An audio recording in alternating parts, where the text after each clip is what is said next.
Hello, everyone.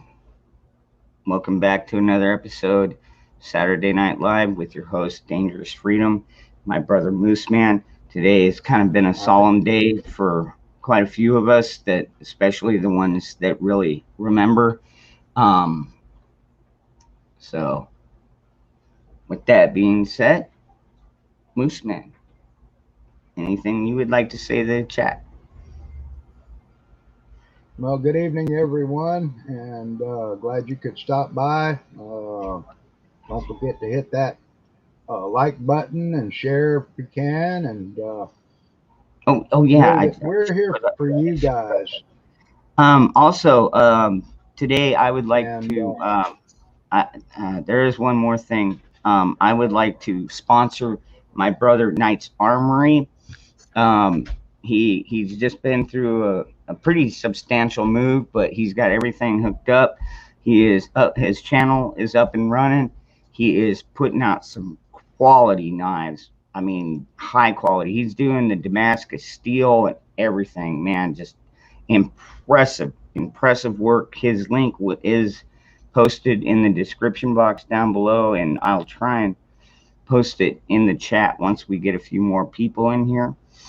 Um, Best very Life, good. hello, and yes, we will definitely, yeah, we'll talk about that. Gunsmith and stuff. Joe Morgan, hello. Gia, good to see you. And I'm your Huckleberry as many times as I've seen Tombstone. I should know the proper response to that, but I just I don't speak Latin, so um, well, hello, T girl. Hi to you, girl. Hi, Raymond. Yep, welcome, Raymond. Got your notepad ready? Good. And you were talking about scoping it in, sighting it, or dialing it in. Um, Actually, we're talking about accurizing Accurate. when you Okay. build. When you do a Oh, okay, okay. 15 build, or you buy a commercial one, you can actually do little things to accurize them and make them a little more stable and accurate. Okay. The hell, I bet I've got my notepad out too. What's up, Ginger Ninja? Hey, old reliable. Good to see you, Huckleberry. Always a pleasure, brother. So, do you remember where you were at today, Well, 9 20 years 11, ago? I do. I was Care to? uh, I was 45 years old. I was in the Air Force up in Alaska. I was where I lived in my comm station, and at approximately 4:45 in the morning, my phone rang, and I was told to lock and load, uh, go into full lockdown, that America was under attack. And I said, "What the hell's going on?" They said, "Turn on your TV, you'll get further instructions." So I went and I grabbed my gun, locked and loaded, everything secured the place, made sure, and I'm watching. I turned on I had satellite TV and turned on and saw, the Twin Towers on fire. And then I was there and I saw, this was right as it was happening, I saw the second plane fly into the other tower. Yeah, yeah, Like, holy shit, you know? yeah. And That's not a coincidence. I right, mean, first one one maybe, I'm thinking, one maybe, two. yeah. And then Uh, I heard about Flight 93. Well, what the was funny Pentagon. about That's that was I had a friend that was supposed to be on Flight 93. He was flying back to Alaska. And that morning, his alarm clock had never failed before. His alarm clock did not wake him up, and he missed Flight wow. 93 or he would have been on it. Oh, And he wow. had to call. Yeah, he had to call because there was no way he could make the flight and get the next flight after that, which ended up all flights were grounded. So he was stuck where he was for another several weeks before he could even get home to Alaska. So, and then it was approximately, I'm going to guess it was around an hour and a half from the time I got up. So it was about 6:30 in the morning. I got a call from the White House, Air Force Command, that we were to ground all aircraft immediately. Yeah. Every aircraft, no matter what size, put out the broadcast, an emergency broadcast, and start grounding airplanes. So I sat there for hours on the radio, broadcasting, contacting pilots and telling them to get their airplane to their destination and get grounded. We do not know how long you will before it'll be that you can fly. It may be days or weeks. So planned accordingly. Um, And we had a lot of flights coming into Alaska. And I they, heard. I actually now. I don't know if you can corroborate on this, but I heard that even we were having U.S. flights land in Canada. yeah, yeah. Um, They were like, "Oh shit, need uh, more here, airports." here's something most people don't know. Once an aircraft actually leaves the ground officially anywhere on the planet, they are actually under, the final say is the United Nations. They are under United Nations control. A lot of people don't realize that. There's kind of a chain of command, but overall, the United Nations actually controls all airspace ultimately. How they did that, I have no clue, but it has to do with going over international borders. Because Alaska flights can go over Canada, or they can go out over the Pacific Ocean and come up. Um, and then there's a lot of flights in and out of Alaska that come from foreign countries because Anchorage is an international airport and a refueling stop. So, and then you have planes that leave out from there that fly over the pole to Europe and Russia and Greenland and Iceland and that. But so that's where I was. I was on the radio for hours and um, grounding aircraft, and I was sitting there with my guns ready and trying to keep up. And of course, I had other radios running, and it was buzzing all over the amateur radio network. And because we have a whole emergency system of radios set up, especially in Alaska, you'll find more ham operators in Alaska than anywhere else because of the lack of other communications. Yeah, that day, like I kind of went over this earlier. Some of you were around there, but I was a carpenter back then, and so I mean, it happened like basically right around 6 o'clock our time, which is when we normally start work. So, we get there early, we roll out, and then we fire up the generator. We've always got our radio plugged in, and it's set on a rock station.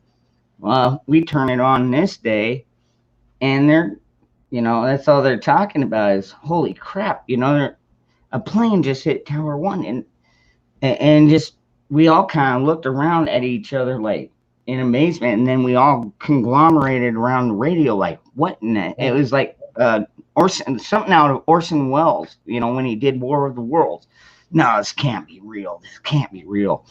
And then just a couple minutes later, oh my god, another plane hit Tower 2, and And I still can't believe there's people though that say it was a missile that hit the Pentagon. I'm sorry. It was not. I don't. It was not. It was a smaller commuter aircraft that that went into the Pentagon. And as we've got eyewitnesses, even pastors, it flew right over people's heads that were on the throughway around the Pentagon. Now, if this story is true, my hat's off to the Marines. From what I gathered, there was a nursery in the Pentagon, and after the attack, the Marines, a bunch of Marines were called, and they went in and rescued all the children that were in there, and there were babies in cribs and all, and they ushered them and they took them outside to a shady location, and they circled all the cribs like a circle of wagon trains, and then they put all the other younger, 3, 4, 5-year-old kids in the middle of that, and then the Marines stood guard completely around that circle of those children out on the lawn of the Pentagon until their parents came and picked them up. But they stood there and guarded those children. And that was kind of curious that the biggest part of the Pentagon that was taken out was the part that had already misplaced how many billions of dollars? Well, that's I a mean, story. That's a story that has come out of nowhere, and I just can't ever. I can't. Some of this stuff you can't verify. Where it comes from. Now there was a lot of damage done. There was a lot of fire in there. There was a lot of. It was I believe actually that. records and stuff where it hit, but it was definitely an aircraft because it flew right over the throughway there. Yeah, Rain. That's Yeah.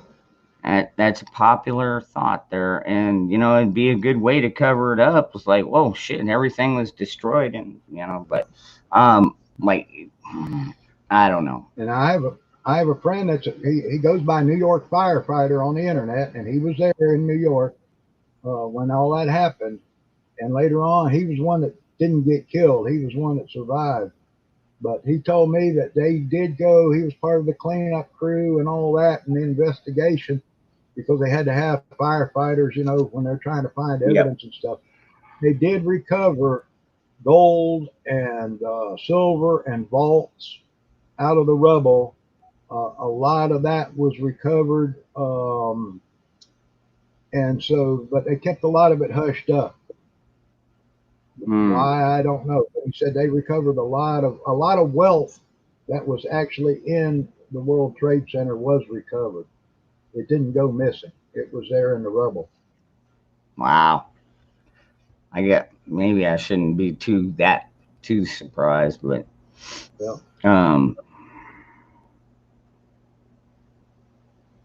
anyways, good evening, Patriot in the Dark, Backwoods. I see you out there.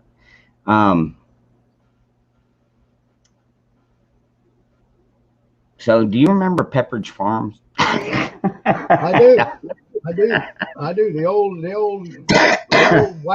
The old white-haired guy with the glasses, with the little Pepperidge Farm glasses. I remember. I think farm turkey stuffing around Thanksgiving. Yes. Yeah, many of us. By the way, did you know your stream last night got hit with a copyright infringement? Yes, I noticed. They actually took me down for like 3 minutes. Yeah, some that Warner Brothers music or some shit. Yeah. I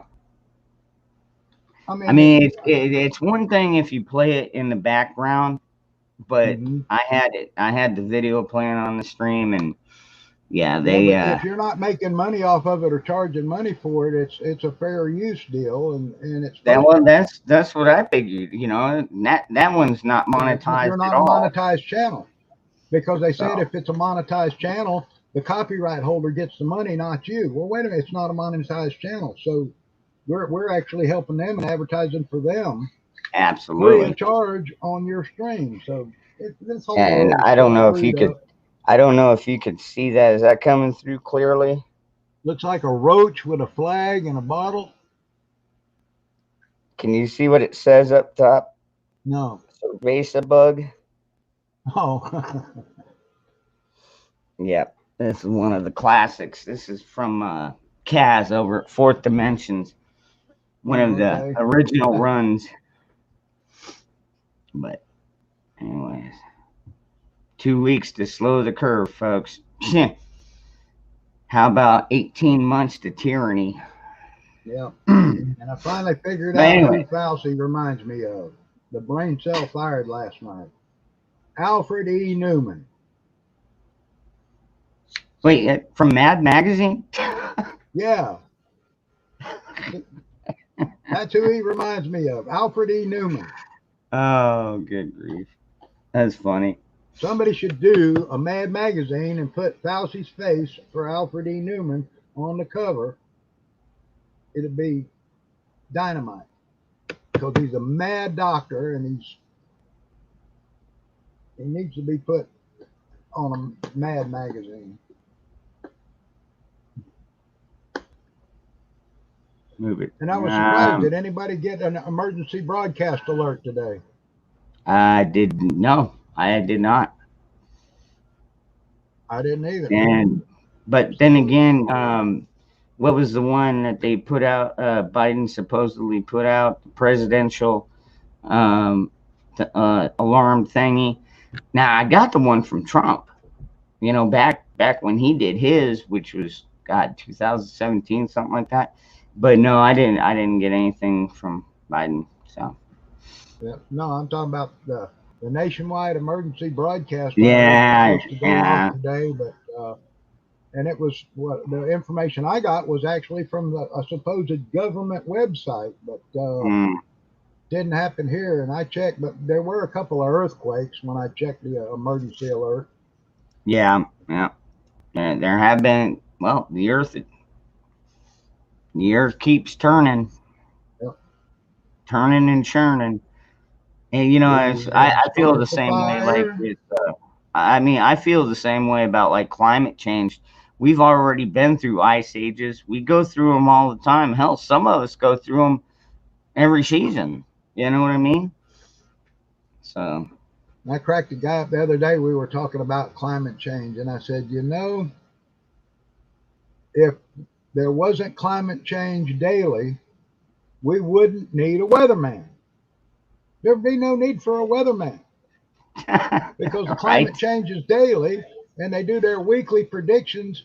The climate changes, so that's why we have weathermen. No, exactly. Yeah, I mean, we get that a lot. We get that a lot down here, especially during monsoon season.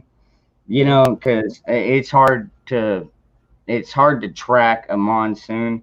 You know, they just kind of pop up, and so they're like, oh, it's going to be warm and all this, you know, and they'll give like their 5 or 7 day, these are what the temperature should be like, and then all of a sudden you throw in, you know, a monsoon storm or two, and they're like, oh wow, shit, okay, yep, that's and I get those emergencies. Now those are emergencies. I love it when they do the historicals. I love it when they do when they're doing their thing. They do the historicals when they bring up the temperatures and the stuff, and it shows like 100 years ago on this day, it was like 20 or 30 degrees hotter than it is today. Wait a minute, I thought we were having global warming. It was hotter 100 years ago before we had all the industry and everything else. Yeah, there we go in cycles, and that's what I mean. I've got this figured out, and most people with half a brain has got to realize this is all about money, control, carbon credits, an attack on the petroleum industry, and then trying to get all this other bull crap, these Chinese-made solar panels that don't last, and stuff that's no good in the northern hemisphere. You can't wind machine. They're buffering me a little bit, but solar panels get snow on them. They don't produce, and a lot of places there's not enough sunlight. There's not enough daylight. We had water turbines in the summer in Alaska providing our electricity, but they freeze up in the winter, so we went off hydropower and back onto diesel power. How are you going to stop petroleum when people heat their homes with natural gas, with diesel, with wood? I mean, and electricity, and the more electric demand, you need power plants doing taking care of that. And coal, we've got clean burning coal now. Come on, people. I live next to a coal plant. We have clean air here in Oklahoma. There's no reason why we can't continue to burn coal and make power to charge up electric cars. What about nuclear? Do you think nuclear is a good way to go? It is if it's safe, but when it gets out of control, look at Fukushima. Everybody got a Fukushima right in the Pacific. And, or was the run Chernobyl? Yeah, that was a bad Three one Mile too. Island we had, remember? Chernobyl, you know. Um, they have nuclear power plants on submarines that Yeah, they are do. big enough to power small cities. Like So well, like all those right. could actually be implemented more so and have smaller individual ones. The only problem So with that so is like what is it? I know aircraft carriers. What is it? The Reagan class and beyond that was all mhm, nuclear powered. What about destroyers? Do they nuclear power those as well? no, most of those I think are still conventional big Diesel. steam or diesel in steam or diesel type engines. And but I don't even know if some of them may not be using some sort of jet engine technology they were talking about. For some of these speedier class of Navy vessels they were talking about building. Good Um, to see you, shipwreck. but the problem with nuclear power plants is our open borders and our letting people in that shouldn't be in this country and the risk of an attack because they can't make it zero risk. That's the problem. Well, dude, like, well, the one we've got down here, it's about 75 miles away from where I live, and like they don't even have a water. They don't have their water is coming from like sewers. I mean, they're recycling sewer water to keep this Right, thing running, and it's like holy crap, you know. right. And water is kind of the Achilles heel of the whole nuclear Hmm. thing. You got to And keep water them rods pumps. cool. And the cooling. Oh, the Oh, cooling, man. You lose refrigeration on those. Oh, man. You're looking at a time bomb waiting to go off. right. And it's gonna be it like seriously, I've had dreams about it where my son wakes me up. He's like, Dad, Dad. And I'm like, what's going on? He's like, Dad, you gotta come watch this. And we go out on the patio and all I see is this big black plume. And then next thing I know, I see this big, huge mushroom cloud go off, and I'm like, "What the?"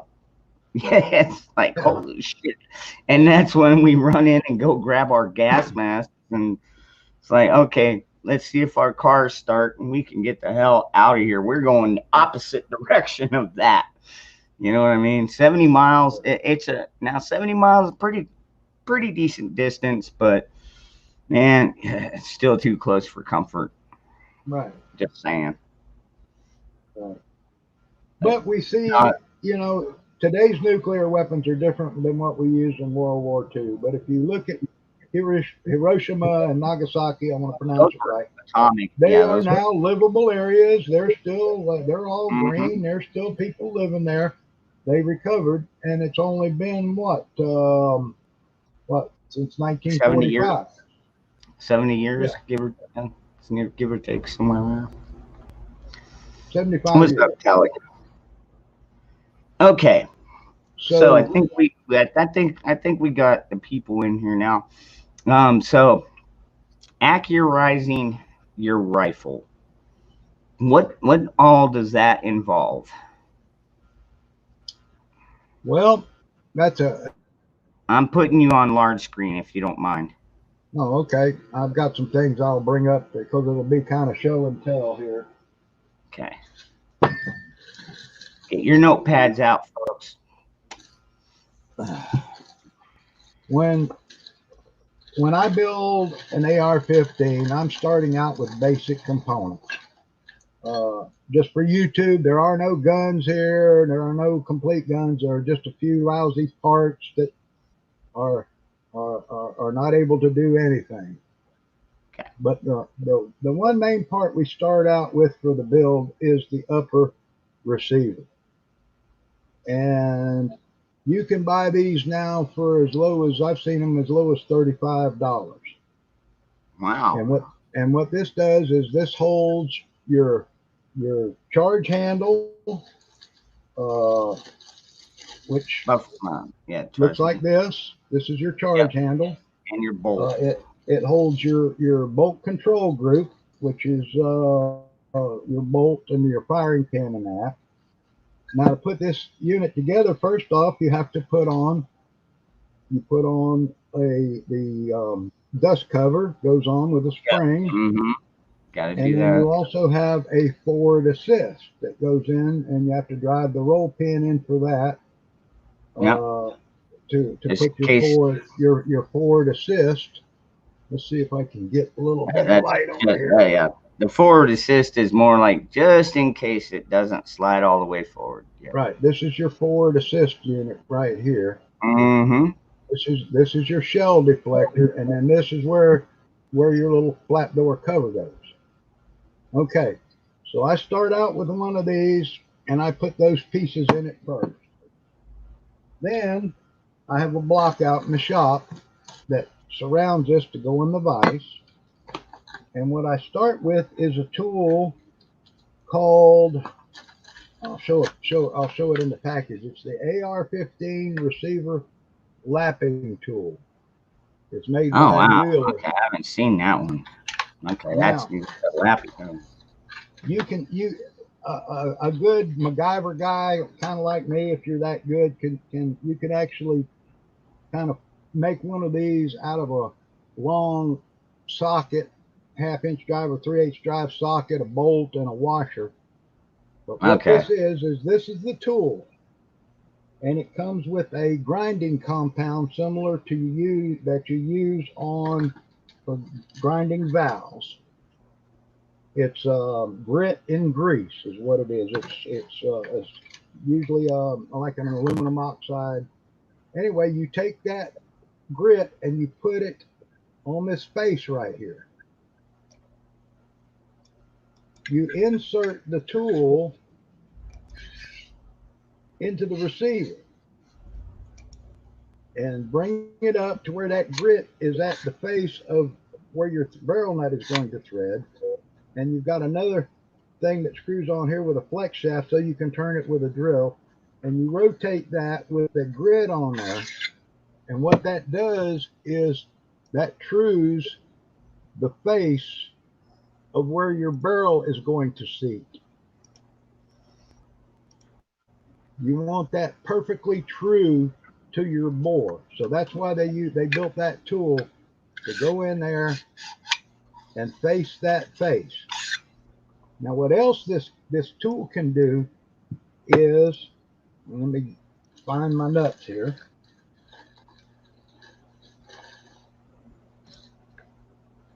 I hope you know where your nuts are.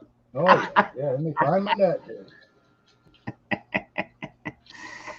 Sorry. Okay, you guys said. Okay. This is barrel nut. This is a delta ring and barrel nut. These little ridges right here, in between them are slots. Well, you have to line one of those slots up when you bring this to torque. Mm-hmm. When you get your barrel put on, you have to line one of those slots up where you screw down pretend there's a barrel sticking out of here, and you screw this unit on there and you bring it down to that. Okay. Now you have a special wrench that we use called an armorer's wrench. Or an AR wrench. I've got one too. Mine's got a bottle. Mine actually has a bottle cap opener. Right. And it goes in and come on. It goes in and it turns this nut to tighten it. Well, you put a ratchet in, or you put a torque wrench on here, and you bring it down to torque specs. Now, mind you, before you screw this on, you put either an anti-seize or a grease on the threads. This is aluminum, steel going up against aluminum. So always put a little grease on there. I don't care if it's a little wheel bearing grease, a little light lithium. I use a mixture of a high pressure grease and an anti-seize that I mix up, so it will never seize up. But then you bring this down to torque, and let me see if I can get it here to show you. There's a hole that has to line up. Yep. let's see here, get in the camera.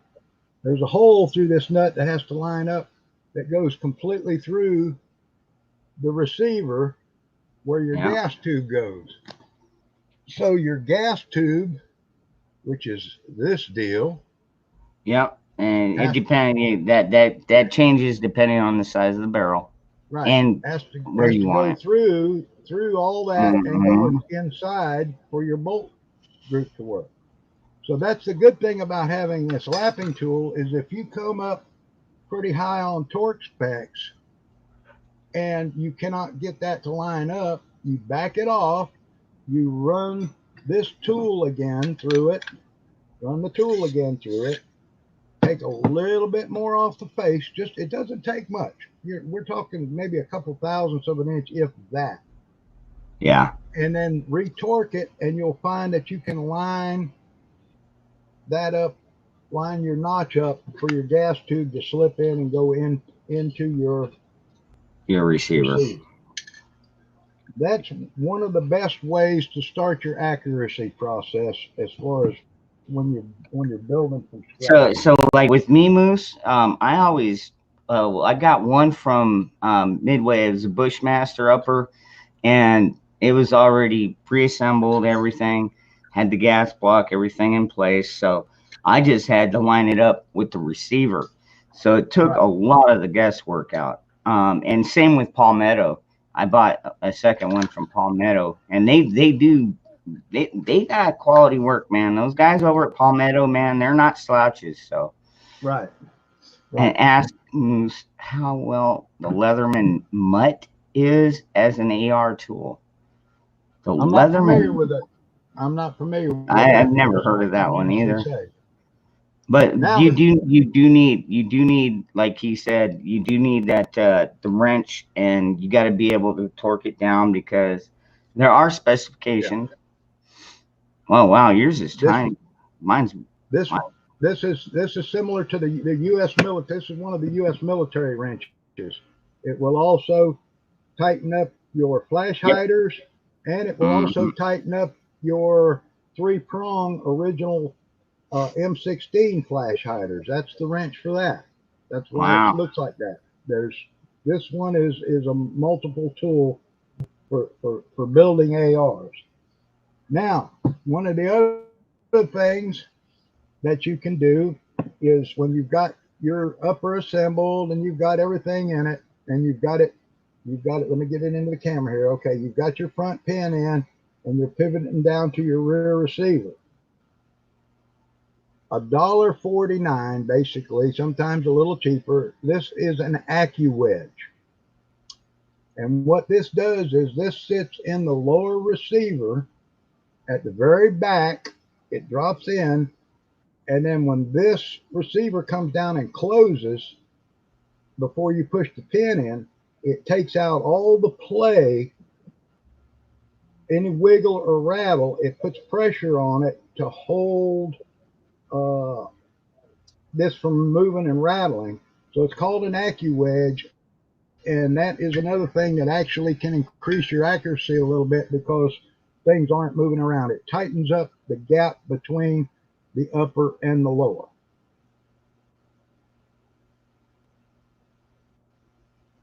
And like I said, $1.49. It was a great somebody's great little invention that works. Called an Accuwedge. Now, one of the other things. Oh, and by the way, on your uppers, you can leave them laptop like that, and you can mount your scope or your holographic.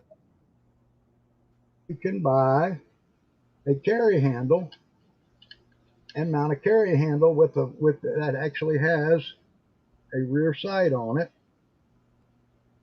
for about $30. I think they run 25, $30 for a carry handle that gives it. You can remove it and put a scope on there if you want to. So I try to set mine up where they're changeable. Now, the next thing that makes for good accuracy is going to be it depends on what you're using the gun for. if I was using it for everyday plinking and maybe self-defense, I'm not going to worry about changing out the trigger. Your standard triggers are usually uh, fairly decent. I mean, they may be 5 pound, 6 pound triggers. Mm-hmm. If you're going to be shooting competition like and targets, um, you can invest then in what they call a 3.5 pound competition type trigger. That is one solid unit that drops in, replaces the other trigger and hammer, Mm-hmm. and put the pins in. And if you're going to do that, I strongly suggest go ahead and invest in a set of anti-walk pins that when the pins go in, they're capped and they screw down, and they're Oh, not going to wow. ever Okay. come out. You can't push them out. They're screwed in. They're Yeah. called anti-walk Yeah. pins. Huh. They're twelve to $15. Yes, Jet 888 AccuWedge. It's called the AccuWedge. I get a lot of my parts from a place in Texas called CDNN Sports in Amarillo. They got a flat $9.99 shipping. They carry all kind of AR-15 parts. Um, they've got the Korean AR magazines for $9.99 a piece. The 30-round Korean-built AR-15 mags that have the new followers in them. Very good springs. They're worth every penny of it. I bought a lot of those in the past. So, They carry a lot of parts for a good price, and okay. there's dealers for AR-15 parts all over the place. I've got a question that I haven't seen it in the chat, but I have my own personal question to make your own upper. Do you need a press, or can you do it without the press? To make my own upper, make Yeah. an upper assembly. The upper receiver.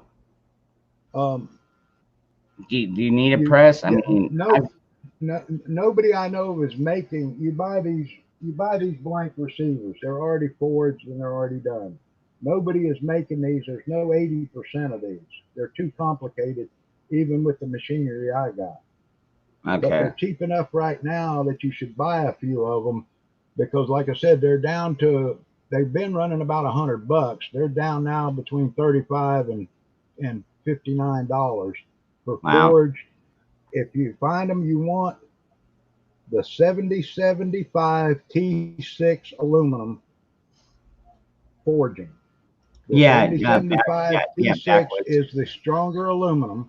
It's the tougher aluminum, and these are already pre-coated, and like the ones I buy are even numbered on your Picatinny rail, your T2, T4, T6. So if you have an optic that you put back on and off, you can put it on the same notch every time. And yeah, But to backwards. attach the Backwards. No. to attach Yeah. the Backwards barrel, question. I didn't So so I you didn't don't think need of a bringing you it don't in. They need a make press. a clamshell barrel block. You don't need a press at all. Okay. All right. You All need right. a vise. You need the best is a vise, and they make a clamshell unit that's plastic. That's probably you can get it for about 20 or $30 that clamps around and then has the bottom piece that goes in the vise, and it will Mm-hmm. hold the whole unit in a vise so that you can then use your wrench on it to torque it and Yeah. protect it. Protects the entire upper receiver, and you assemble with it in the vise. Yes. Interesting. See, now I've never actually built my own upper. I built two receivers on my own, and so I already had the vise, and I had most of the tools, but I did have to buy the vise block. I had to buy the AR wrench, and I did go out and buy a new set of pin punches, rubber mallet, all those good things. But I mean, a lot of these tools. I mean, if you're a tradesman like me and Moose Man, you probably already got most of these tools. So, no, Right. okay, that's good to know. To make Somewhere I heard that you need a press, to insert the barrel, uh, and it's just false information, I no, guess. So, no. Yeah, they don't. You don't need a press. All the barrels you're going to buy that are commercially already done already have what's called the barrel extension that goes slips right in and has the stars inside for the locking lugs. They've already got Gotcha. that extension on, and they should be head spaced in the chambering to a normal mil Two two spec bolt five head. five six. What Now I depending have on had whatever. 556, 223, whatever. Three But oh eight. I have a spare bolt head that I check because I have found some of these barrels from some of these companies are short chambered, and once you assemble them, you have to go in there and continue to cut the chamber out to fit the bolt head spacing because they short chambered them. They won't lock up on their own. Most barrels you Wow. don't have to do that; they're already set. Um, Hmm. it just depends. Some barrel makers give you that option so you can get as tight a chamber as you want. You can set your head space as tight as you want.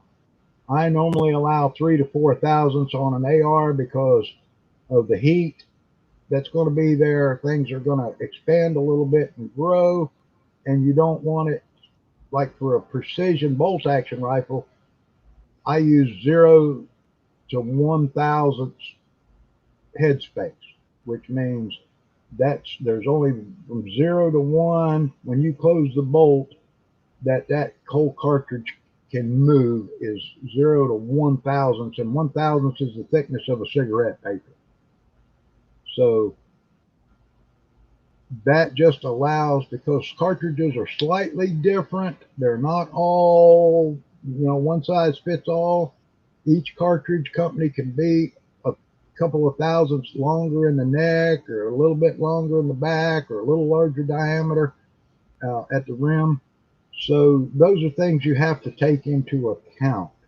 What's up, Aaron? Good to see you, Um, brother. now, one of the other one of the other things is for accurizing is instead of using the delta ring, which is for the standard AR-15 handguards that has another ring up at the gas block or at the front sight, and the handguard slips in between the two and locks down.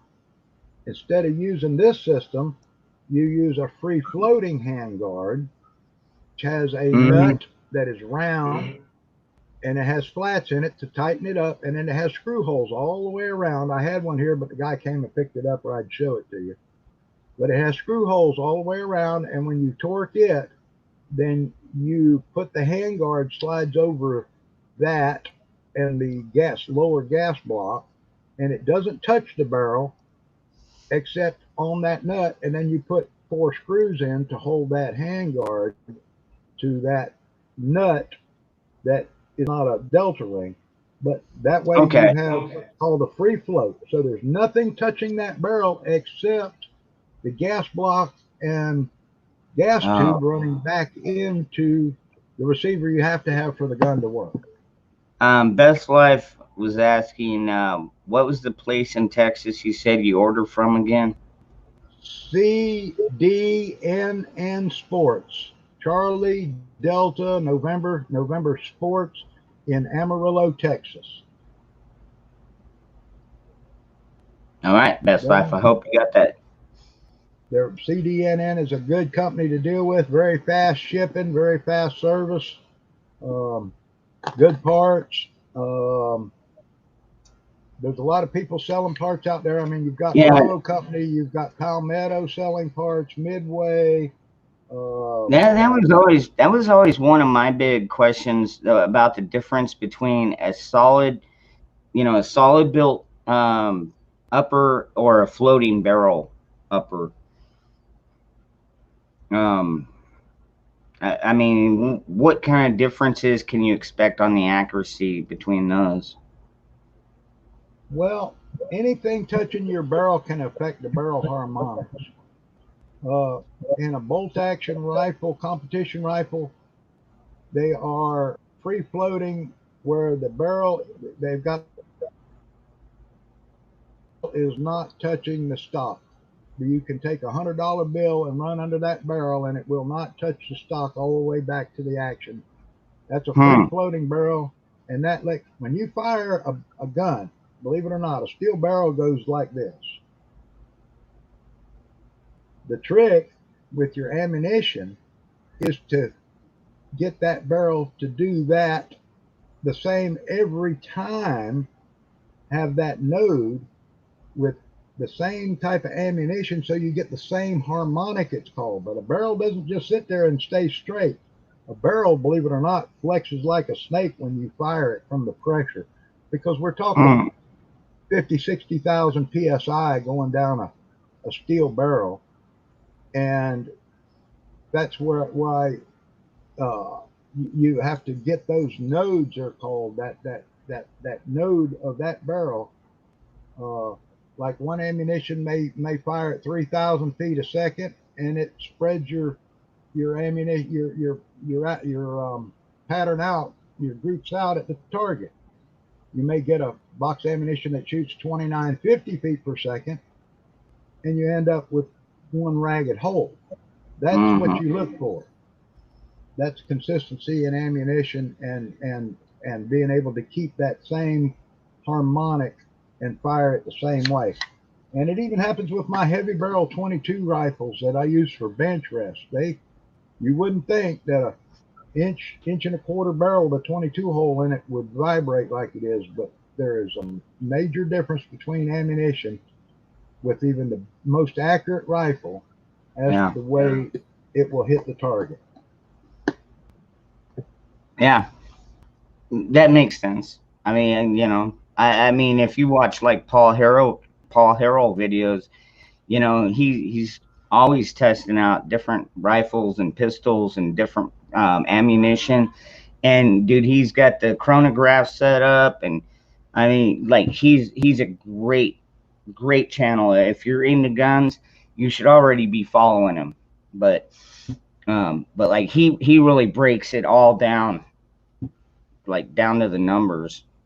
So, Right.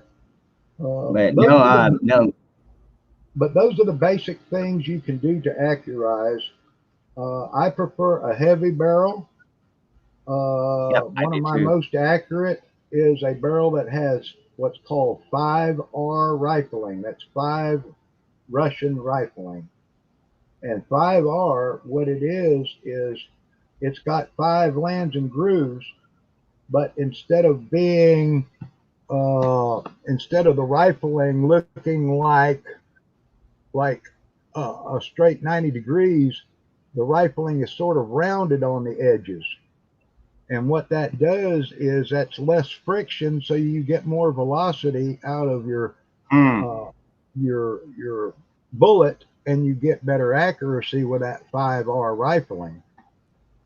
So um, Bush that's one of blast. the things you can look at. Aaron, come on, dude. My favorite rifle is my Bushmaster, and it's got a heavy barrel. It's a 1 in 9 twist, and I mean, Yeah, I've fired thousands of rounds through that thing.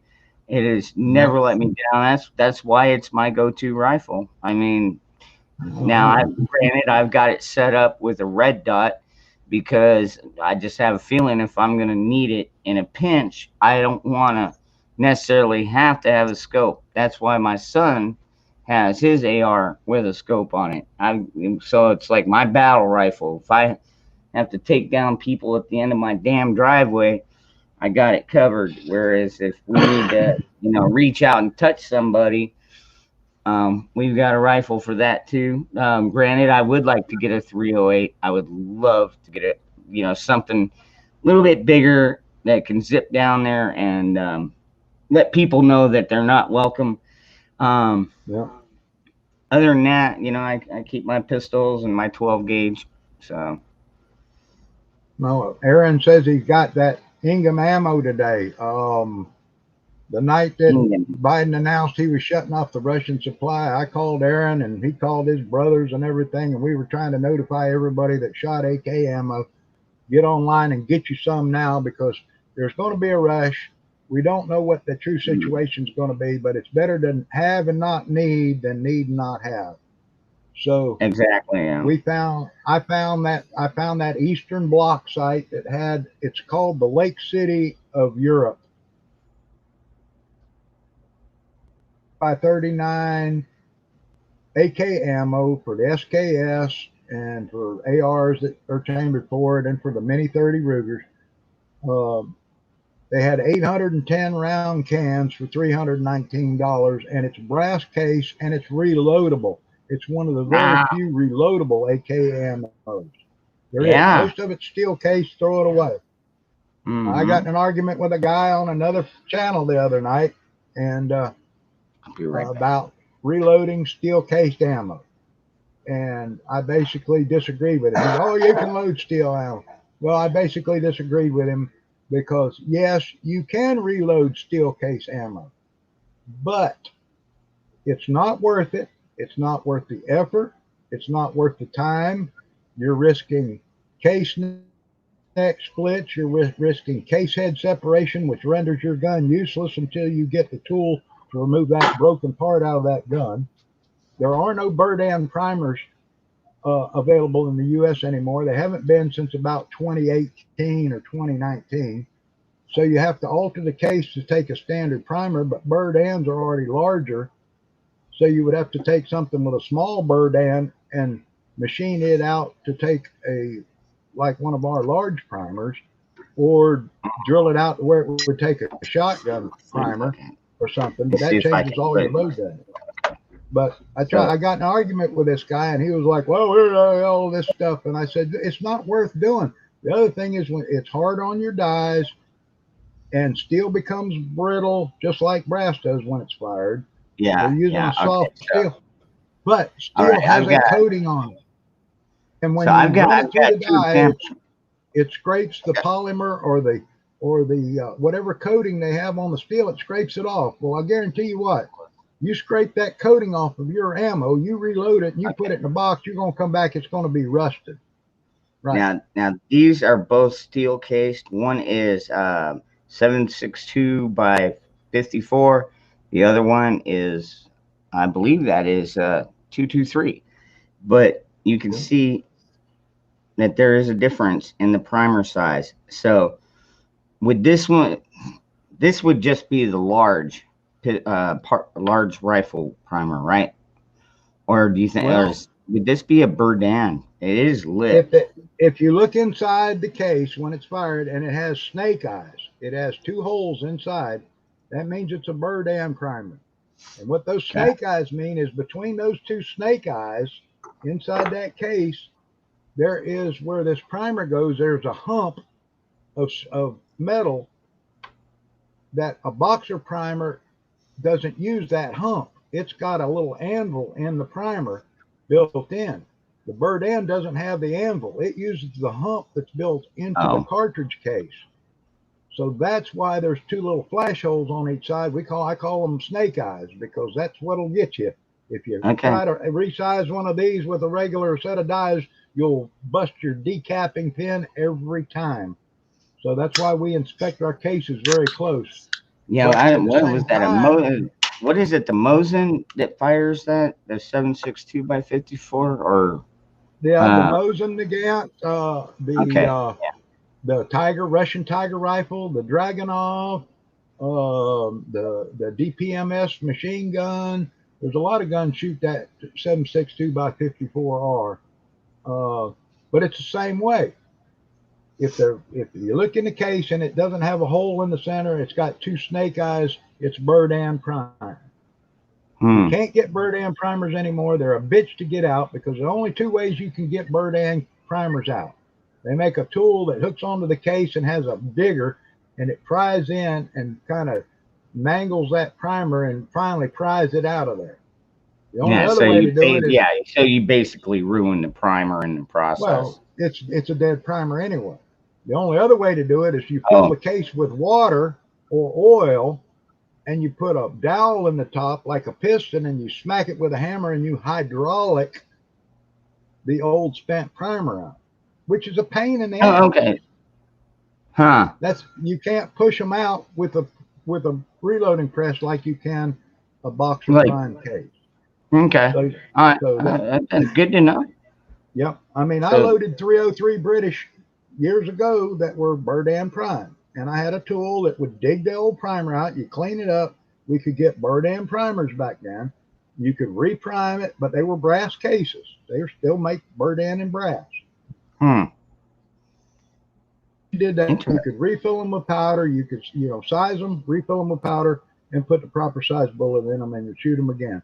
But God, they're a pain in the ass compared to Boxer Prime. Boxer Prime, I slip the case in, pull the handle, my primer's out, stick another primer in, pull the handle, and then it's ready for the powder and Yep. bullet. No, So I get what you're saying. I yeah. mean, But that's I've what that guy tested the that wanted to water. argue with me. This guy wanted to argue with me about What's up, that, and Benjamin? Hey, I've what's up?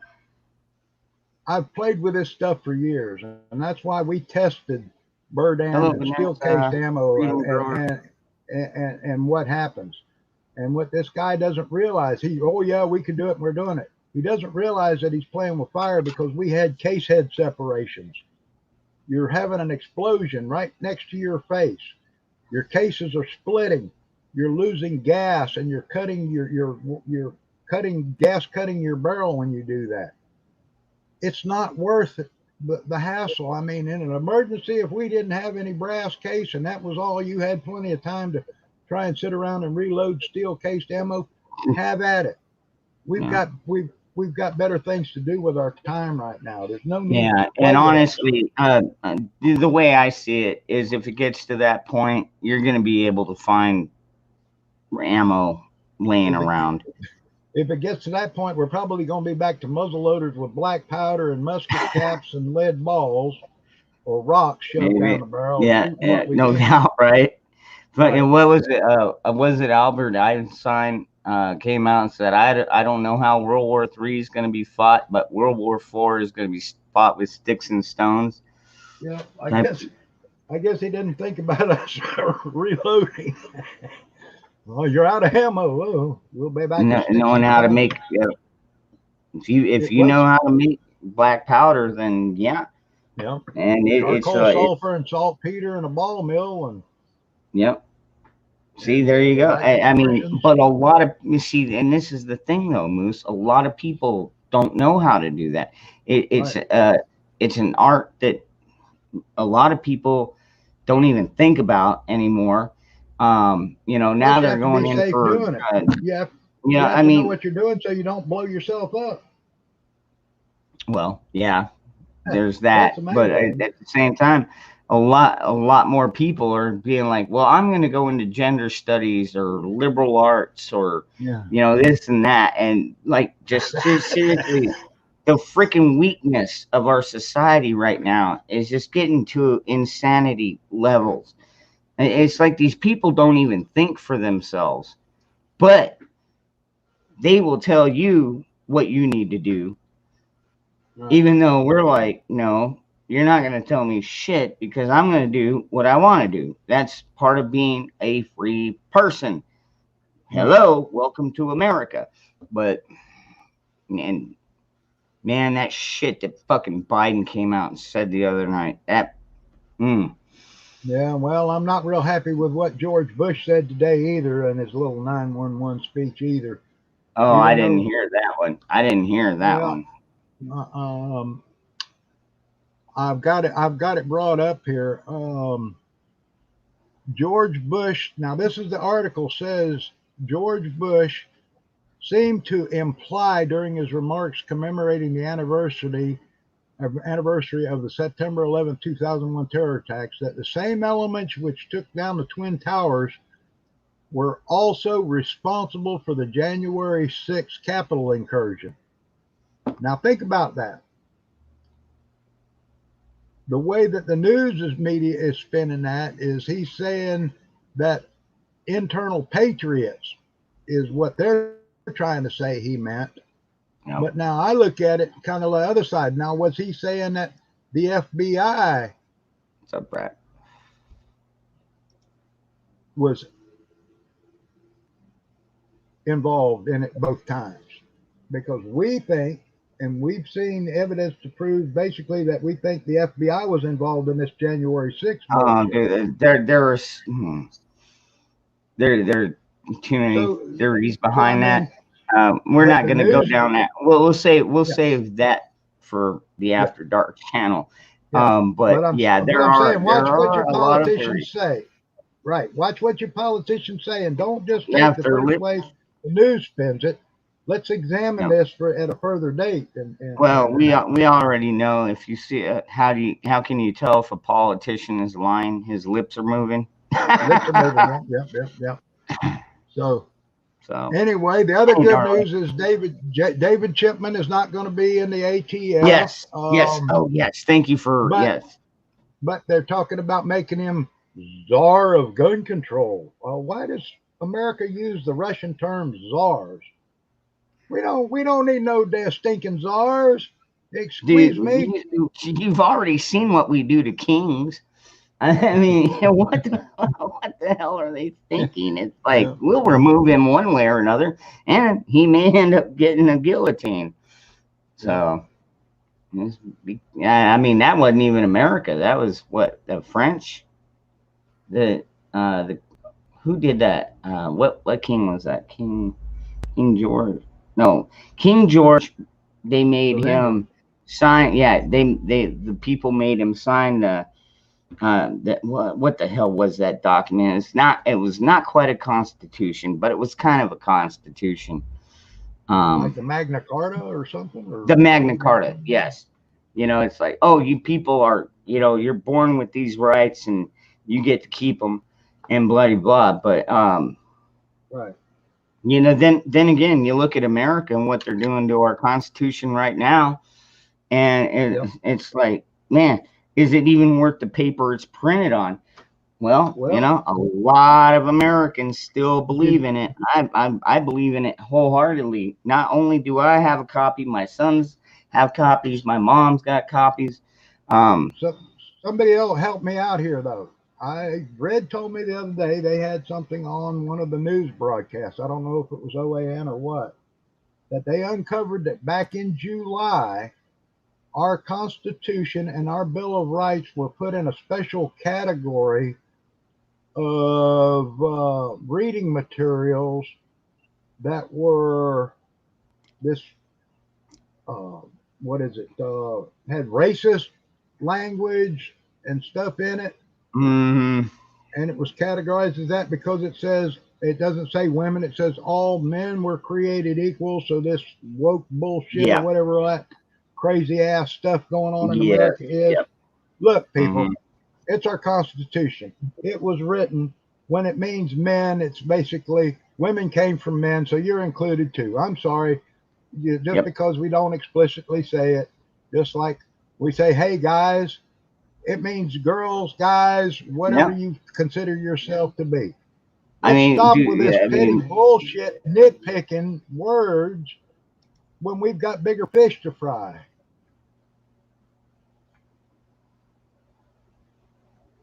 God, yeah, and don't get upset when we call you hun either. I mean, I know there's some women that don't like that term, but most women, it's like it's just a well, I'm not sign of supposed to call them the, sugar anymore because that's racist, no doubt, we right? used to I have mean, sugar and we we had grew brown up in sugar. I we grew up in a different era, man. right. Yeah, You should not be I used to using. call my girls, "Hey, cornbread," because I like me a little nibble.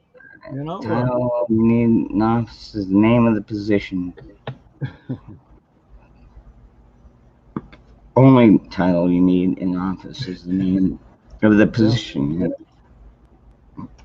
So it's just kind of crazy what the hell's going on, and especially the way Yeah. people are being People, treated now by other people that think they're holier than thou just because they yeah. took a needle. I'm sorry. Hmm. Kiss my butt. I'm not going there tonight, but just kiss my butt. I Yeah. have as much freedom as anybody else does to do what I damn well please. And you don't pay my Yep. bills. You ain't my daddy. You ain't my mama. You don't own me. So I'm going to do as a damn well please under the Constitution of the United States of America.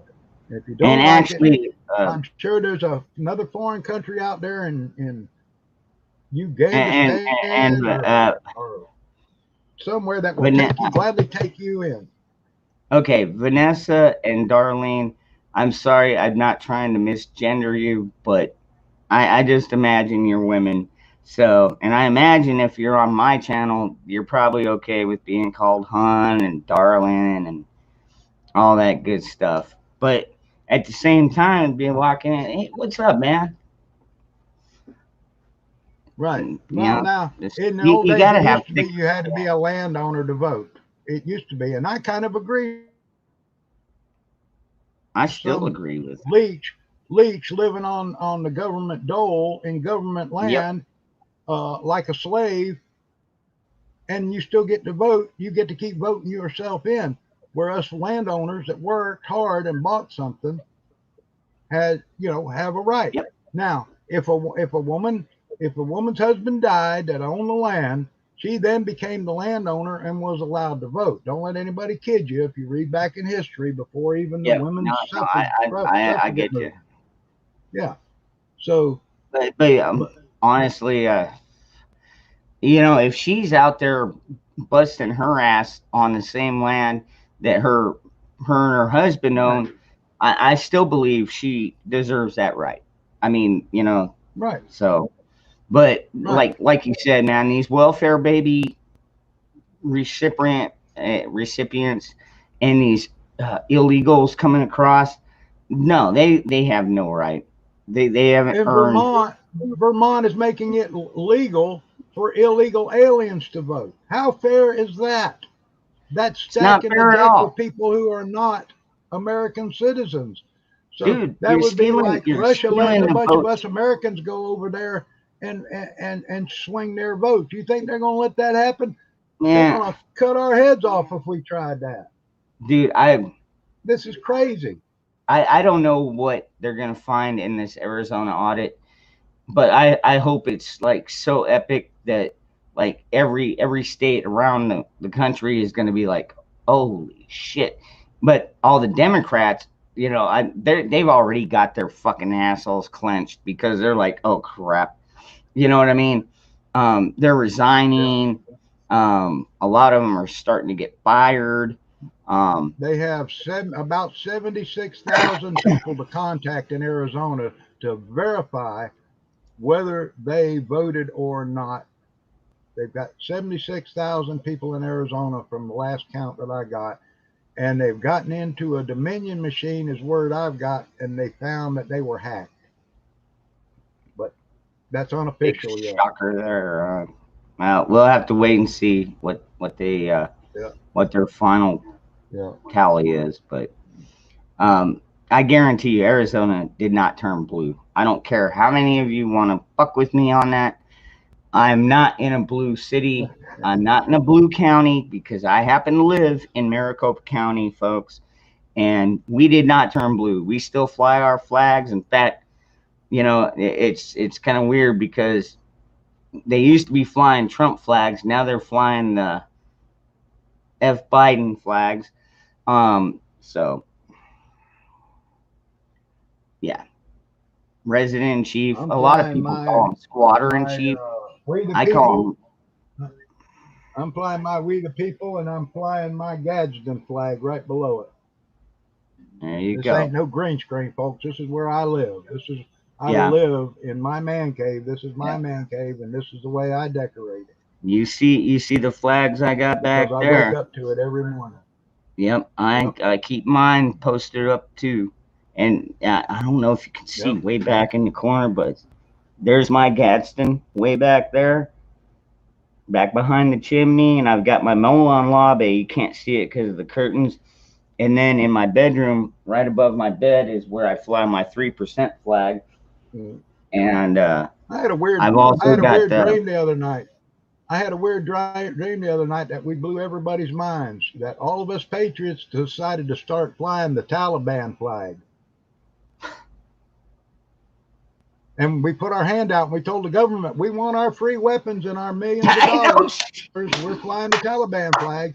Give us our machine guns, give us our rockets, give us our helicopters. It was a good dream. It was a good dream Oh because their man, minds were blown. that's wow, that's classic. That's a good one. But honestly, right now it's Man, we're watching this shit unfold in front of our own eyes, folks. You couldn't have made this shit up. Dude, 20 years ago, none of us would have ever thought we would see our country in the shape it is. Ever.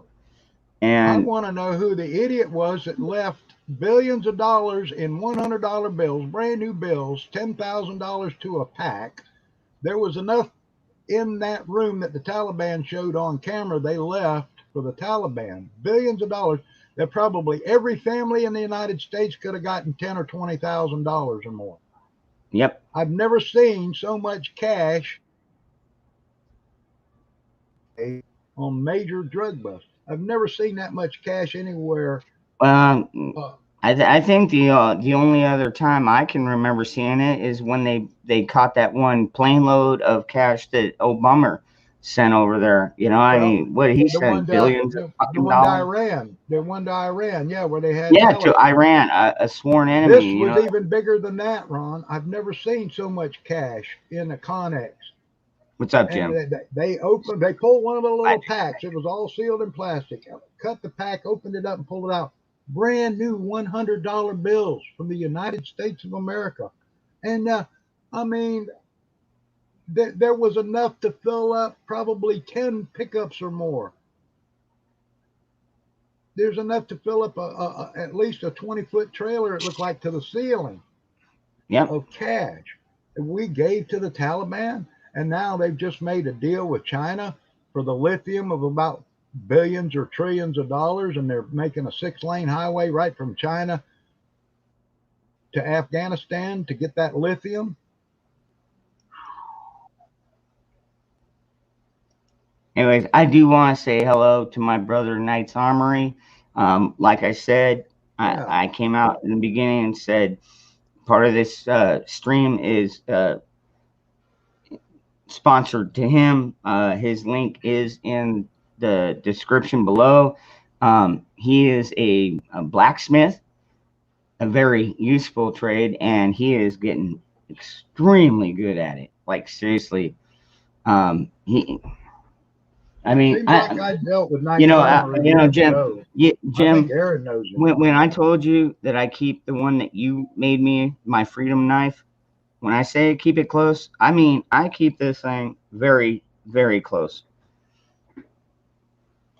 And you did, man, just you're getting so much better. He did Damascus steel. Holy crap! If you got to go back and check his channel out. Yeah. That had to. Jeez, took. How many days did that take you, Jim? 2, 3. But man, did that thing turn out sweet. I don't have a Knight's Armory, but I have this, which is a very well crafted knife with ebony and I think zebra wood, and a lot of work went into this handmade knife. I also got this one from Knight's Armory too. I don't know if he normally sells K-bar. Look at this. Look at the work on this, Dangerous. Oh wow, that is beautiful. Yeah, you don't see very many knives that have this much craftsmanship and quality into it. And this was handmade, and I don't know who the maker was. I have not been able to find out who the maker was. He puts a shield. He puts a silver shield on the handle, and there's no name. And I hate it when a knife maker doesn't come up here and put their name. Like I've got one from JT Knives, a very famous knife maker in the Knife Makers Guild. Matter of fact, it sits right up here on my shelf. And this is a handmade out of W1 steel, but he doesn't put his name on it. He didn't put his name on it. So I went ahead and engraved that it was a JT Knives knife, just so I know where it came from. 4 days. That's a hell of a lot of work for a knife, but God, you're not kidding. That thing came out beautiful, brother. But Moose Man does make a good point. I mean, you've got that etching machine. You know, if just maybe print like Knight's Armory somewhere on the blade. You know, like I saw what you did. I know you put your name on it, but But yeah, maybe put your logo name on there. You start your own business, dude. You just that's all you do At all day least is make knives. so I mean, people in the like future will honestly, with know. all of them. Oh, all of them have People my need to stamp know where now. the knives Okay, come from. all right. There we go. Very nice, brother. Yeah, yeah. I can't believe some asshole tried to steal from you the other day. Good grief, man. I hope you at least gave him a little love tap. I'll just say it like that. Yeah. It's like don't you dare because he sells knives and stun guns and stuff like that. He's not selling candy there. Somebody tries to steal from you, man. Nah. We Like, don't like no thieves. but at least he did catch him. And he got his knife back. He didn't say exactly how he got his knife back. Maybe shoved him off his bike. I don't know. And what the hell are you doing riding around a fucking store with your bike? Come on.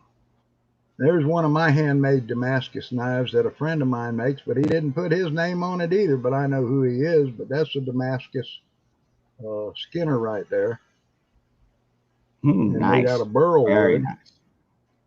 It's hard to see in this damn light. It's hard with these cameras to get good lighting. Yeah, I bet that dude And was then, scared. and then this, if you ever run across one of these are Ruana knives made in Bonner, Montana. I've had this knife for over 40 years. They were made out of Studebaker springs, and they were guaranteed that you sharpen them, you could skin an elk and still shave with it after skinning an elk. And Wow. this knife has a lot of moose blood on it and caribou blood because I this bet it thing really does. works. But the Ruana knives now, they used to be very inexpensive. Now Um, they're oh $600 yeah, seven hundred yeah. dollars. It's knightsarmory.net. Dot the rest of it. Actually, no, it's just knightsarmory.net if I remember correctly. You know what, Jim? If you can correct me if I fuck that up, but um, hey, what's up, staying high? Yeah, there's And another yes, one. he does. He ships all over the country. Absolutely. That I got my K bar from him.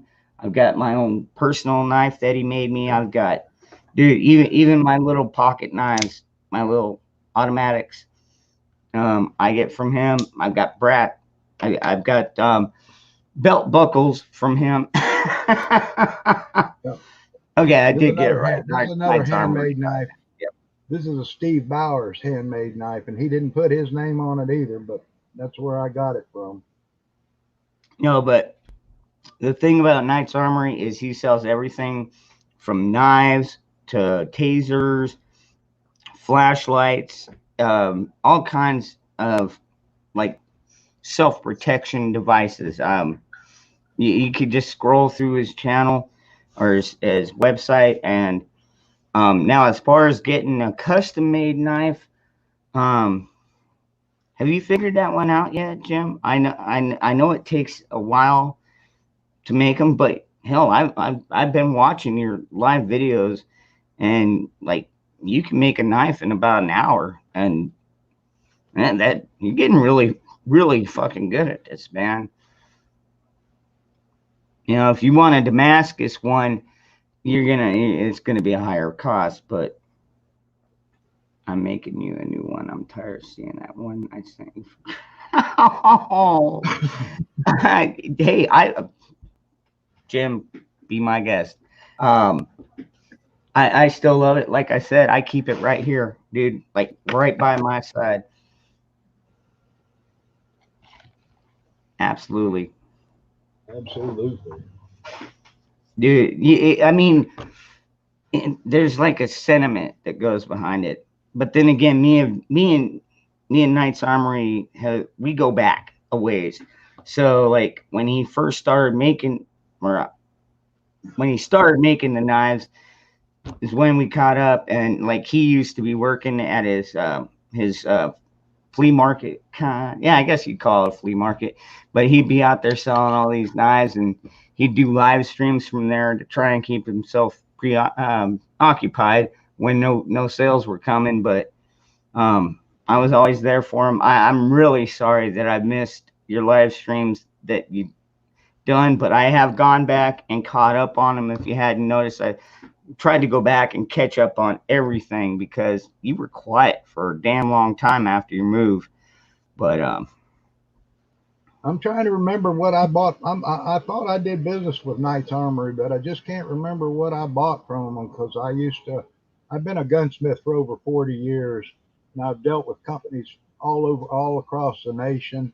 I lived in Florida first. I did 30 years in Alaska, and now I'm in Oklahoma. But for some reason, I swear I did some kind of business with Knight's Armory in the past out of Arizona. I wouldn't doubt it. He hasn't. Yeah. Are you still looking into maybe getting into firearm sales? You could just say forget the FFL and just stick with knives. I don't blame you either way. But like I said, the link to his channel is down in the description. If you have not checked him out, like seriously, he's good. You went dark for a while. Well, once you go dark, you never come back. But no, he was moving. oh, Yeah. come on, we gotta have some at least in here. right. Yeah, I believe. Joke. Yeah, that right. That's Jim. You went dark because you were moving, so he was busy packing, unpacking, just a whole bunch of shit he had to do. Yeah, I get it, dude. Packing, jeez. And I can only imagine. I saw your old house. If it is your old house, that's a lot of shit to pack. Not to mention he had his workshop. But I am really digging the new workshop. Although you do got to get that electrical thing figured out, man. Oh, you've got all the paper. Oh, you've got the paperwork filled out. Just haven't pulled the trigger on the FFL. Just remember, once you do that, once you do that, the FBI, FFL the government's got to gonna have be a good agent that knows your what he's ass. doing. If he's your inspector, you're gonna get, if you get these bonehead inspectors like AV Vons gets in that don't know the rules and don't know that, it's a problem. If you get one of the old seasoned inspectors that comes in, you know, and makes sure everything and works with you, that's not out for blood or trying to do this, his rookie, you know, look for every violation type of thing, because that's what's made a lot of us throw our FFLs and our books at them and tell them to get the hell out and don't come back. Because, you know, it used to be that the ATF worked for you. It's looking for any little thing that they can bust you for. Anything. If you don't, you know, it's crazy. And they're not for you. They're always against you. And AV finally got his old agent back because they did it to AV, and he threw him his books and his license and told him, I'm done, get the hell out. Well, that ain't the proper way to do it. And a supervisor, I guess, crawled this new agent's ass about the way he was treating people. So maybe Aaron got his good guy back, that actually became friends with. But you know, like I said, I've had it out with ATF agents telling me my cannons were destructive devices. You're a fucking moron. They're not destructive devices. They're a replica of an antique Civil War cannon. You don't even know the laws, and I'm John Q. Citizen, and I do know the laws. Yeah. But then again, they're tearing down statues left and right. They don't want Americans to remember the rights that we were given after we won our revolution. You know what I mean? They're tearing down, or even in the Civil War. You know, I mean, there were great leaders on both sides. I mean, yeah, you know, just they don't want us. The bad thing though is we had the statues up in that and the memorials to remember, so we didn't do it again. Now with them coming down, it gives me an excuse to say, oh, it's time to do it again. because Yep. y'all tore it down and want to forget what happened and why things turned out the way they did. Well, now there's no reason to remember. It's time. Okay, we'll start over again. We'll do it again. Only this time, it's North 1, South 0, and it's halftime. And the South is rising. Damn, are The we South is rising? pissed. The South is pissed right now. Dude, I'm in Arizona and I'm in the South, and yeah, damn right. Doesn't matter. It just now we're on a bigger scale because back then you had like from what the Atlantic Ocean over to I don't know how far did it go? Not even Oh, it went to Oklahoma, Oklahoma. Oklahoma, yeah. We were the actually where yeah, I or live maybe yeah, Texas was in there. And near now where I live it's is across the country. And dude, yeah. if you look at all these states that are basically giving the big birdie to this current administration, um, they're mostly in the South. I Right. mean, Well, in the center we of got the West center, south, and Virginia, center of the United States. Yeah. Montana. Um, God, yeah, it's just like, mm, yep, But yeah, got our Oklahoma governor, the Mississippi governor, Florida's governor have all, basically flipped off Joe Biden and said they're not mandating their businesses to do anything. good. And, you know, uh, this is, I just want to see our Constitution upheld. I want to be left alone. I Yeah, want to be yeah, able to live my life. I don't want to be yeah. overtaxed. I don't want the government into my damn business. What part of that Hmm. can't you understand? You know, but you're Well, not doing your job when you're fucking with me and my friends. You're not doing your job of securing this country against the enemies that we have, good and you're grief, causing not more at all. enemies, and you're not promoting the business and the income. How stupid can this country be to realize that if people are working, they're paying the government more money? If businesses are operating, they're paying the government more money. We could get out of debt if the businesses and the people were paying money if they were working. But I'll tell with you what, half the people yeah, working and even half the under people Trump, on the dole, it ain't going to work. dude, I'll be honest. When I was working under Trump's administration, I was making, well, I was making the same amount of money, but it was going further because we didn't have the extensive printing, which is actually, folks, what is causing our inflation right now. It's why what it used to cost 250, 3 months ago is now $5, and When I saw under gas this hit a dollar and a administration, half a gallon, gasoline a dollar and a half a gallon, how long has it been? good grief, our lowest was like 219. Now I checked it today, it's like 317. We had gasoline down to over in Arkansas was $1.43 a gallon at one time, and Oklahoma was down to about a $1.48, $1.49 for Yeah, gasohol, which I use pure gas. I don't buy that alcohol stuff. I pay a little more for yeah. pure gas, but it's easier on your stuff. But And and actually, Mike, that's actually a good point that you bring up because our governor did finally come out. I want to say like 3 or 4 months ago, and said these mandates are unconstitutional. We are not gonna. Yeah, this is not an Arizona requirement anymore. But yet, some of these school districts and shit like that, they're like, well, we gotta worry about the kids' health, and so there's a lot of lawsuits going on. There's going to be a lot of lawsuits. This one's going to go all the way to the Supreme Court, and I see it very soon, the because the problem Supreme Court is not going to be able to sit on the sidelines on this one. They're going to the have to problem, get in the Ron, game. right now, Ron, there's so many lawsuits though being filed. The courts are so backed up. They can't take all these cases. If they took 10 a day for the next 2, 3 years, they couldn't get them all knocked out. Nope. And they can't do that. It takes, they got to drag on, a week Nope. or 2 weeks per case. It's a bunch of bullshit. Nope. But we've got so many lawsuits filed now against all this bull crap and more coming. And governors now are asking their attorney generals, what can we do short of arming the citizens and marching. Country boys will survive. Yeah. Great song, by the way, Finger. Anyways, get my heart rate up there. Gotta slow it down. Let me have a sip of my iced tea. Yeah, Aaron, 87 cents for gas on the reservation in New York back at its lowest under Trump. 87 cents a gallon.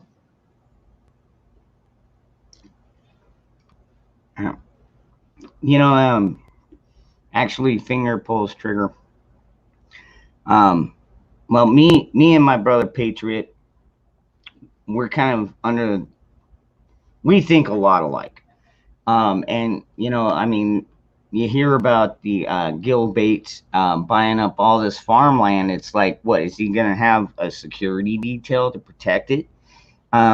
Because when the country folk, when Americans stand up, that we're going to reclaim our land, and we're all of it, and that includes DC. So I don't care if you are listening, feds. Like, hopefully you're a decent fed, and you're going to be like, oh, you know what? But at this point, government has they broken their oath to the independence. You know, I mean, on our Jared over at Guns and Gadgets just did a great one about our damn it, why am I statute? No, not this. Declaration of Independence, and and within like the first paragraph, it said when the governing no longer follow the governed, then it is their duty to either replace or remove them, Right. or eliminate them altogether. So hopefully enough Americans still remember our Constitution and our you know, our Declaration of Independence, why we are here. Man, when our forefathers penned their name to that declaration and sent it back to the king, they all became traitors. They basically risked their life, their families' lives, their wealth, anything that they had built up. You know, so before the war was won, they were basically considered all traitors. But we won it, and now and now we look at them as heroes because, you know, we did have that wherewithal, and I believe there are enough Americans still with that wherewithal that have, you know, their bug out bags and their powder dry and food stored, you know, to where I think if it comes down to it, you know, you can threaten us with F-15s and nukes. They're not going to nuke us, folks. They're just not. Now, I'm Wolverines. not saying, Wolverines. yeah, You know, you don't know how close to true that movie may become one day, and it may not yep, be that they were Korean or Chinese or South American or Russian, yeah, Cuban troops, Russians, whatever. So just remember that. Study that movie. Study those movies. I mean, you know, what's but up, neighbor? learn from the mistakes that they made in those movies too. What I say. Yeah, The thing but is we've had a good life. speaking We've of, had a good life, Ron, and good times make good men soft. Hard times make good men stronger. We've had a run of pretty good times in America. I mean, yep, ever since the and rebuilding. it's created the weak men. Weak Right. men create the hard times, and right now, like I said on a few of my after dark broadcasts, you know, I think we're at that point where, you know, we've had enough of these weak men creating the hard times, and we're going to start seeing more and more strong men standing up. And when I say strong, I don't mean you have to be, you know, 6'3" and 280 pounds to be a strong man. You got to be strong up here, folks. Right. Think, just it's Mentally strong. yep. I mean, I could run. I can run crews. I can operate. I mean, now granted, I'm a smaller target, but that's okay because I'm not that small. Actually, and you ask Nikki, she definitely disagree on that one. But oh, terrible, terrible. All right, save that for the after dark. Yeah. But yeah, but it's gonna take the strong minds to get through this, and we will. I mean that I know we will. I mean I have too much faith in our not just our country, but our countrymen. I mean, I look at how many people are coming here and they're going over to other Patriot sites. Um, so. I would like to touch a minute on the bug out bag situation. Mm-hmm. And I'm going to be honest with you. Like I said, years ago, I was a member of a think tank. And we ran all these scenarios through. We ran everything from power grids being destroyed to nuclear blasts to airburst nukes to famine to plagues to everything else. We were a giant think tank of very intelligent people. And the consensus was bug out bullshit. If you bug out, the odds are against you, 100 to 1.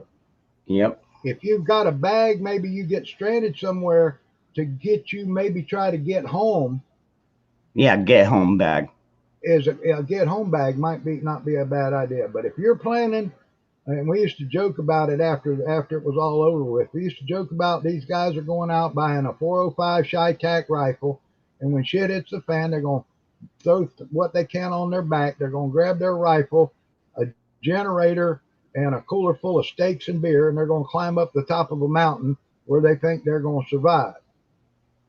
Well, there's going to be some asshole sitting up there on the top of that mountain that was already there, already claimed that spot, and he's going to shoot him. He's going to take that new 405 rifle. He's going to sit back and grill them steaks and drink that beer while that guy was getting scoliosis dragging that shit up that mountain.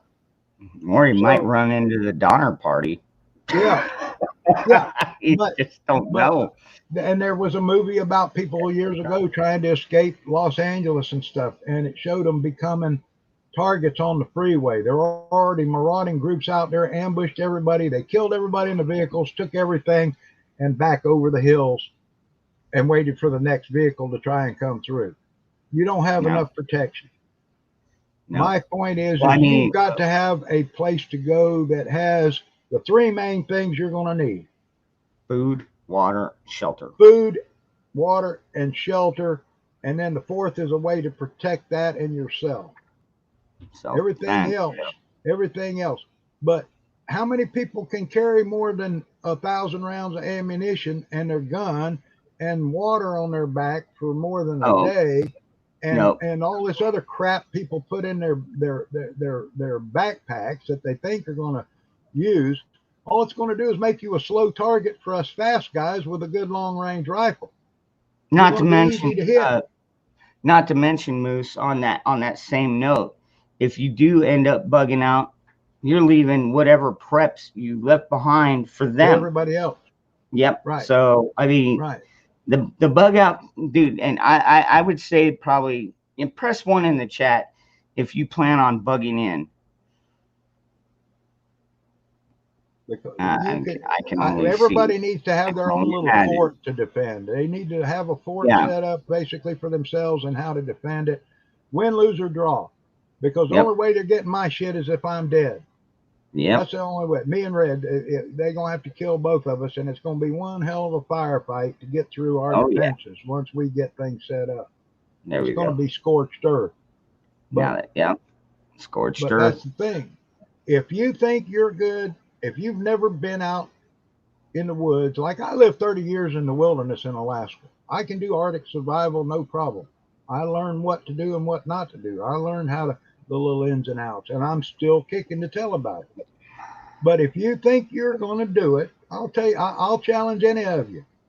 Take your bug out bag and I'll give you a 1 day's worth of food, 2 days worth of water, and all the shit you want to carry, and a gun and your ammunition, and just go out somewhere close by, away from everybody, whether it's in the woods or whatever, for 3 days, 2 days, 3 days, whatever,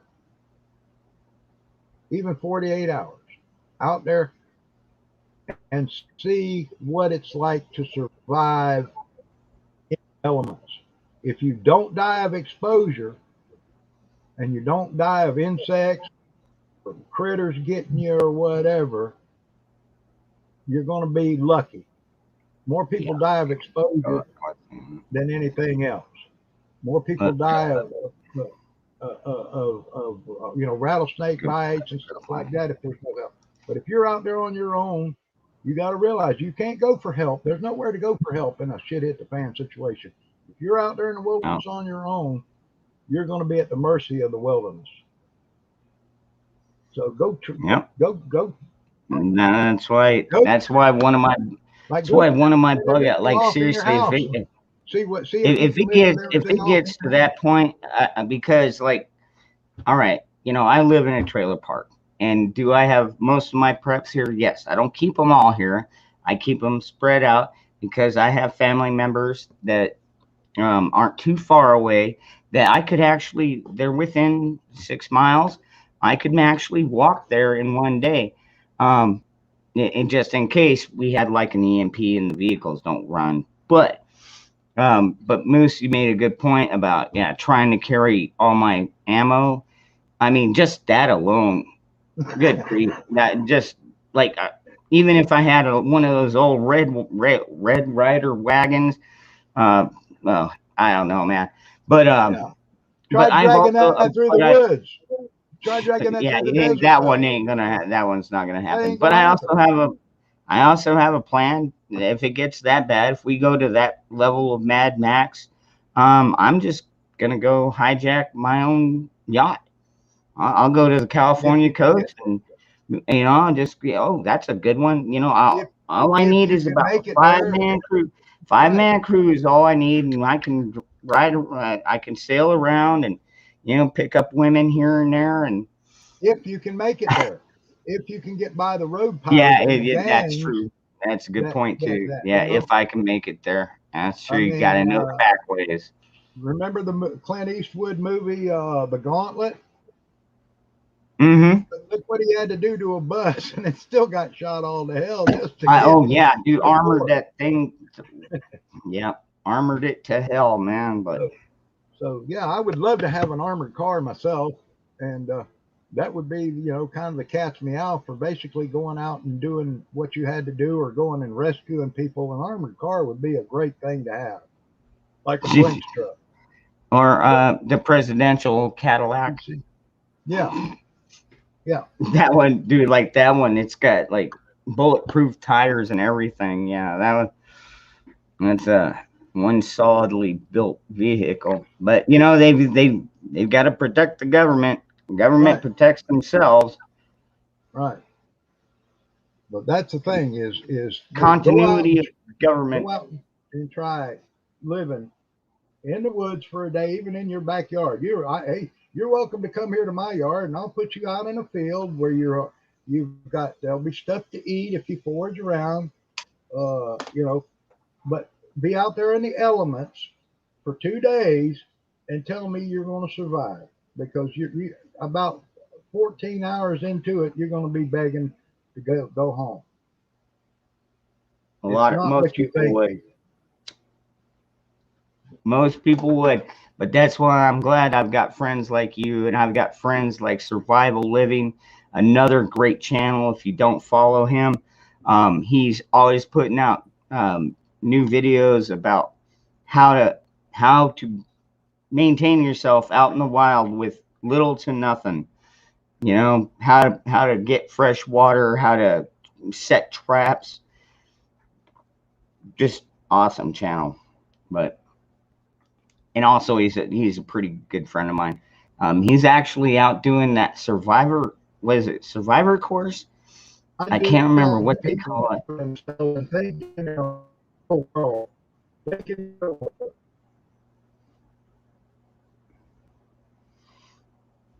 Yep. And honestly, everybody that's like, I'm gonna bug out to the wilderness and just hunt. And down in Florida, oh shit. Moose, you're starting a robot, brother. Let's see. I don't know if it's your internet or mine. You know what? Yeah, we're pretty close to the 2 hour mark, anyways. So I'm gonna go ahead. Oh, all right. Hold on. Maybe he can come back. All right. I think maybe there we maybe got him. But yeah, the bugging out to the wilderness and stuff like that. I just that's really, unless you got your own cottage or cabin built up there. I don't see that as a feasible kind of bug out location. I mean, if you got food growing and stuff like that, then yeah, if you got, like I said, if you got a cabin already built up there and stuff like that, you're already set up, it's definitely feasible. It's a great bug house. I'll get you on that. But if you're just going to take, a tent and whatever you can throw in the back of your car, and yeah, that's just not going to work. Phoenix, I'd never bug out to the wilderness. It gets really cold in Idaho. I'm really hot in the summer. Yeah, Darlene, I live in the middle of a desert. Like, you remember Snoopy or the Charlie Brown, his cousin Dusty, the one that lives out there in the Dust Bowl with tumbleweeds. It's where I live. But I used to frame houses down here. I mean, and it takes its toll. I'm not 25 years old anymore. I'm not even 35 years old anymore. But I'm still kicking. I can still pick up a rifle. And I'll tell you what, I definitely changed my mindset on the whole prepping thing. So, and even on the patriot thing, I've always considered myself a patriot. But after like the 2015, I was injured and I was off for like 3 months recovering. I had a rotator cuff that had to be rebuilt, and I got a lot of time to start catching up on news and politics and stuff and seeing what's going on. And that's what really kicked in. Oh my God, I knew I had a pretty good idea Trump was going to get elected, but at the same time, I was like, man, I really need to start preparing. And, luckily I did it at a time where prices were still fairly low. Right now, everything's going through the roof. And folks, as far as food goes, you expect it to keep going up. So if you can stock up now, do it. That's all I can say. Because unless you're a millionaire, already got this shit planned out, yeah, and they're gonna put the poor people back in their place. You little peasants, quit getting out of line. That's how they act, though. They do act that way. Politicians, rich people, they're like, oh, well, we got more money than you. We got more power than you. And that right there is the problem. Because the government has gotten to the point where they no longer fear the people. Although, even with the Biden administration, obviously, they still fear the people. Otherwise, they wouldn't put barricades around, the Capitol and the White House and have, armed guards out there with fully automatic rifles like we just gave a whole bunch to a country that already hates us. Apparently, supposing to 2001 records, they're the ones that actually flew those planes. So, anyways, all right. I gotta be careful before I get too controversial here, because YouTube don't like that. Yeah, they need to be scared, but they're not acting scared. I had to change internets. My internet went down. Okay,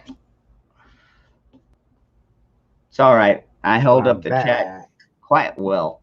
I held up the chat quite well while you were gone. Good. Good. What'd I miss? Well, I didn't miss any. I didn't shoot at anything, so I guess I didn't miss any.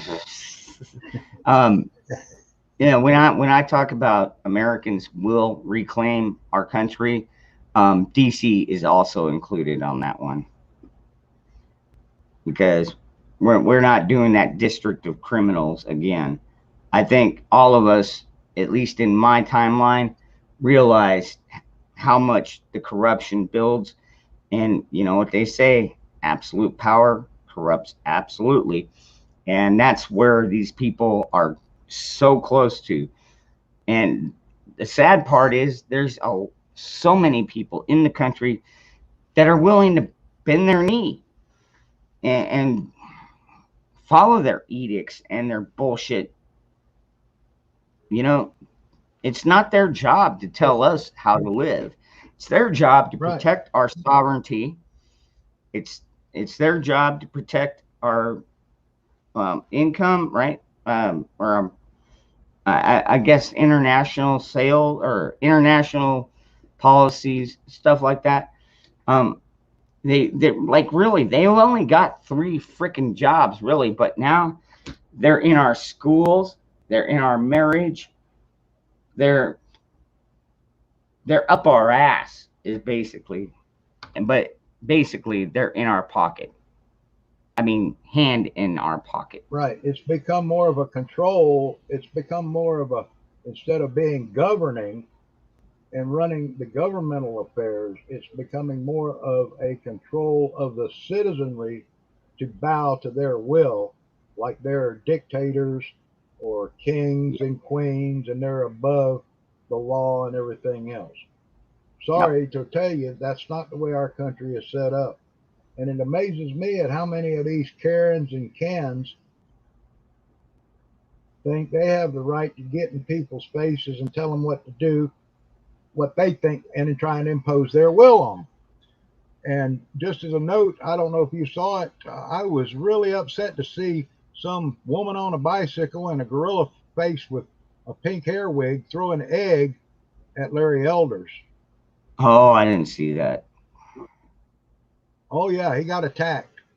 And she punched one of his security people, went over to confront her, and she punched him in the face, but he didn't retaliate. And boy, Right. he's got a lot stronger restraint than I would have had because I'd have been on her like Donkey Kong.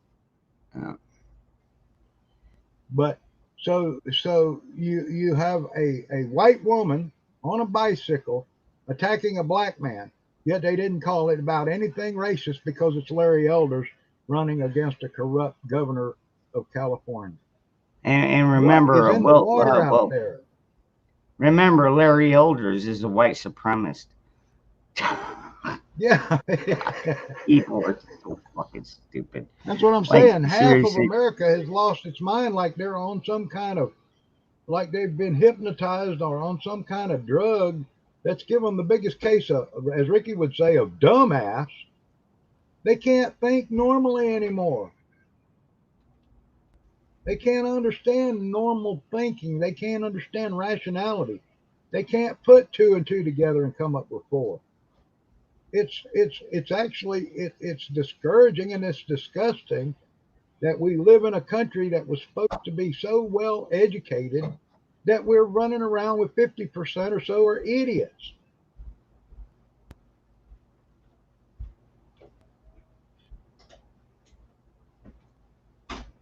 And by the way, folks, I am not a Republican or a Democrat. No, I am an yeah, it's independent thinker. yeah, it's two sides of the same damn coin, two wings on the same damn bird. Um, do I still run under Republican? I'm a I do. constitutionalist and I'm Only a only human being. because only because it seems like the only patriots you really see up there are Republicans, you know. But then again, how I mean, Half you of really them, yeah. you can't trust them any further than you could throw them. But then Right. again, we got a lot of people in the chat that could probably throw them pretty far, They or just just don't. Some of them don't see. They seem to be apologetic. They don't have the balls to stand up and slam their fists down on the table and say, "Enough of this is enough." And they don't have the balls to get together and put a stop to all this anti-American crap that's going on and spending all this money that we know is lining the pockets of other politicians and stuff, and it's doing nothing for our country. Our roads are still falling apart. Our yeah, bridges are still falling apart. All this money's been spent to make other people wealthy and yeah, fund campaigns to get elected. And that would, and one of the things you talked about, if you was president, one of the first things we would institute would be term limits. The yep, second thing I'm going to institute is any politician is bound under the same laws as any other citizen in the United States. You don't get to vote yourself a pay raise. The yep, citizens get to do that. yep. And the third thing would be the But, NFA. but And I think we would both enjoy that. We both took two sides of that NFA bill and just ripped it in half and burned it right there in the Oval it'd be Office. gone. We Totally. would we It would is get such back to what to the Constitution says shall not be be infringed. infringed. Period. Amen, brother. And then what we would do is Amen. we would also institute Thomas Jefferson's that evil men get the gallows. If you use a gun to commit a crime, if you murder, rape, commit armed robbery or knife robbery or whatever, if you molest children, if you kill children, if you do mass killings or shootings, you don't get to spend your life in prison on the taxpayers' dollar, Nope. You go $30,000 a right year. to the front. You get Actually, to say goodbye to your life on this earth, yeah. and we When can if put a that jury of start putting 12, a stop to this. if that jury of 12 comes back and all says he's guilty, um, we'll just have to build the gallows right out back of the courthouse at that point. And Yep. we'll give you options. You can either be hung or you can be shot. Your choice. And the other thing we would But do yeah, is we would but build a I agree. Yeah, supercomputer. We no more keeping we would these, we no would more build a keeping them on the supercomputer with welfare. the Constitution and the Bill of Rights programmed into it. And then Yeah, any law had to pass muster through that supercomputer to see whether it was constitutional or not. But because we'd either that or we have to have nonpartisan judges. We have to have judges that are neither Republican or Democrat. We have to have constitutional judges that interpret the law as meant. We've got judges yeah, now can't agree on things. We've got lawyers can't agree on things. It's a constant battle to keep them putting money in each other's pockets.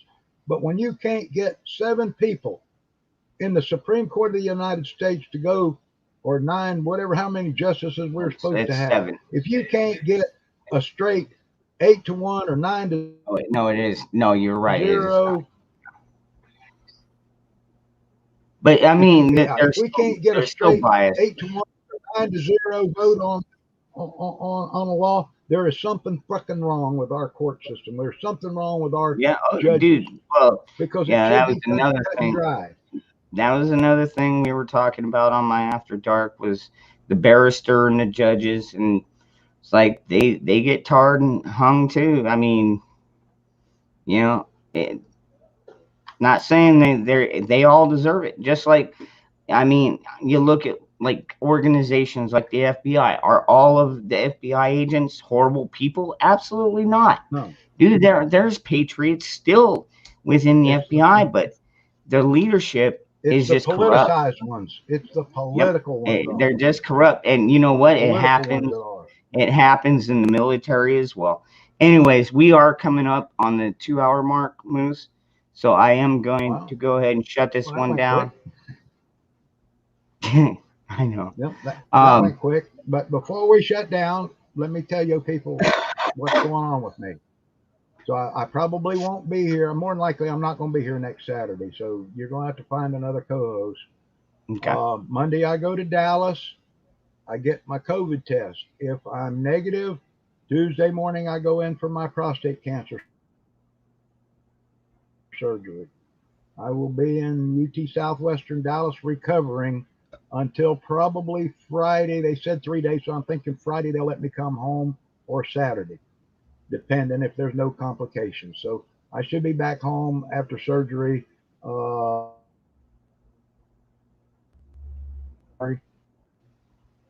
And but I did put a word out. If next week there is a big zombie apocalypse, please, some of you guys get a group together and come rescue me out of the hospital and get me back to Fort Moose, and you will be rewarded handsomely. Don't leave me down in the hospital to wake up like Rick Grimes on The Walking Dead. Y'all come get my ass. If it's after Tuesday, we'll Yeah, figure no, out a way. we're not gonna, I'll travel we're not somehow. just gonna throw a stretcher in front of the door and hope that no zombies figure out how to open the damn doorknob. No. Um. Right. Anyways, Get me an but extraction crew down there and get my ass out.